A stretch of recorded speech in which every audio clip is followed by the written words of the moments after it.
Good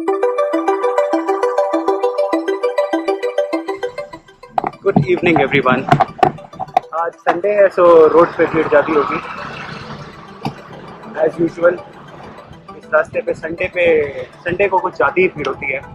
सब लोग अपना एंजॉय करते हैं और अभी बारिश हो ही रही थी and I was just thinking कि मैं राइड पे निकल पाऊँगा कि नहीं निकल पाऊँगा, बट थैंकफुली धूप निकल गई तो I thought why not let's go on a ride.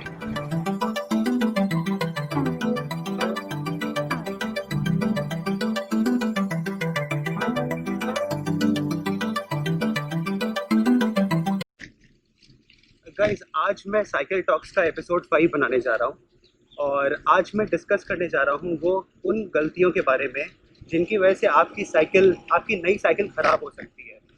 ये पर्टिकुलरली नए साइकिलिस्ट के लिए है, क्योंकि ऐसी गलतियाँ जो पुराने साइकिलिस्ट होते हैं वो या तो कर लेते हैं या फिर वो पढ़ के या फिर किसी के एक्सपीरियंस से उनको पता चल जाता है and then they don't do that mistake.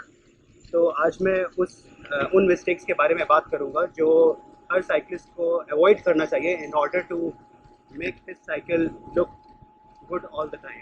The most common mistake which I see a lot of new cyclist doing is कि वो इग्नोर कर देते हैं कि मिनिमम सीट पोस्ट इंसर्ट कितना होना चाहिए। मिनिमम सीट पोस्ट इंसर्ट क्या होता है मैं आपको बताता हूँ। आपकी जो ये सीट पोस्ट होती है इसको एक मिनिमम लेंथ तक अंदर रहना बहुत ज़रूरी है ताकि वो फ्रेम को ना तोड़ दे। बहुत बार क्या होता है, लोग अपनी साइकिल की सीट पोस्ट को बहुत ऊंचा करने के चक्कर में इस बात को इग्नोर कर देते हैं। इसको इग्नोर करने की वजह से बहुत बार उनकी साइकिल का फ्रेम भी टूट जाता है।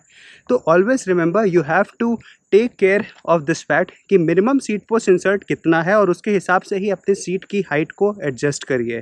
जो सेकेंड मिस्टेक काफ़ी साइकिलिस्ट करते हैं वो ये होता है कि जब आप अपने गियर्स को चेंज करते हैं आपको डिसाइड करना पड़ेगा कि आप पहले ही गियर चेंज कर लीजिए। लास्ट मोमेंट पे गियर चेंज करने से गियर के ऊपर ज़्यादा प्रेशर पड़ता है एंड एट टाइम्स गियर टूट जाता है। और खड़े खड़े अगर आप गियर को चेंज करते हैं ऐसे ऐसे करके तो उसकी वजह से भी जो साइकिल की चेन होती है और जो डिरेलर होता है उसको ख़राब होने के चांसेस बनते हैं। जो अगली गलती है जो बहुत साइकिलिस्ट करते हैं वो है इग्नोरिंग द टायर प्रेशर। आपकी जो साइकिल में टायर प्रेशर है उसको आपको इग्नोर नहीं करना चाहिए। You should always take care of this fact कि जो मिनिमम टायर का प्रेशर है वो आपको रखना है। अगर टायर प्रेशर मिनिमम नहीं रहेगा तो it might even lead to puncture. जो नेक्स्ट मिस्टेक है जो नए साइकिलिस्ट करते हैं वो है इग्नोरिंग द चेन। अगर आपकी साइकिल की चेन प्रॉपरली ल्यूब्ड नहीं है देन उसकी लाइफ काफ़ी कम हो जाती है और प्लस अगर उसमें से बहुत क्रिकिंग आवाज़ आती है तो उससे आपका जो कसेट होता है वो भी बहुत जल्दी ख़राब हो जाता है।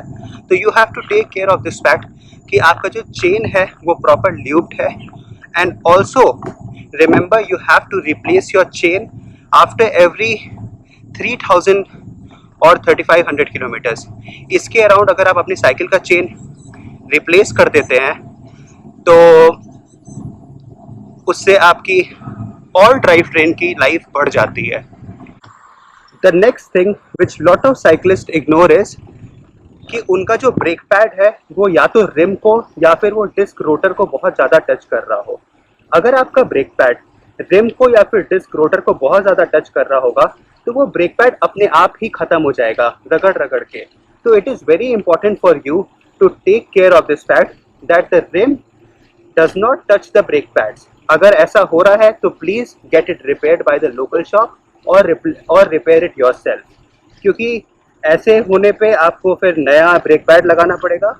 एंड अगर ब्रेक पैड ज़्यादा ख़राब हो जाएगा, अगर मान लीजिए आपका डिस्क पैड है और वो जल्दी और ज़्यादा ख़राब हो जाता है तो what will happen is that आपकी साइकिल का ऑयल लीक भी हो सकता है। तो you have to take care of this fact that the brake pads do not touch disc rotor. Guys, जो नेक्स्ट इशू है वो बहुत बार नए साइकिलिस्ट के अलावा पुराने साइकिलिस्ट भी कर देते हैं। वो ये है कि आप अपनी साइकिल को at least once in a year अपने लोकल शॉपकीपर के पास ज़रूर ले जाइए, क्योंकि बहुत बार ऐसे इश्यूज़ होते हैं जो कि वो देख के जान जाता है और क्योंकि हम सिर्फ जनरल रिपेयर्स जानते हैं, हम उन इश्यूज़ को नहीं देख पाते हैं। तो always remember and take care of this fact that you go to the bike mechanic at least once in a year so that your bike remains good forever. Guys, another thing जो बहुत cyclist ignore कर देते हैं जब वो नई cycle लेते हैं, वो है आपके केबल के वायर्स। आपको एक बार ध्यान दे देना चाहिए कि आपके केबल वायर्स जब मूव कर रहे हैं तो वो फ्रेम पे कहीं टच तो नहीं कर रहे हैं। एट टाइम्स क्या होता है कि जो केबल वायर्स होते हैं, जो केबल्स हैं और जो वायर्स हैं, वो फ्रेम पे टच करते हैं और फिर वहाँ पे वो एक ज़िंदगी भर का एक निशान छोड़ के चले जाते हैं। उसको बाद में सही नहीं किया जा पाता है और हमें एंड में बहुत दुख होता है कि शायद हमने उस समय ध्यान दे दिया होता, तो हमारे साथ ऐसा नहीं होता। मेरे भी साइकिल पे एक जगह पे निशान है, लेट मी शो यू।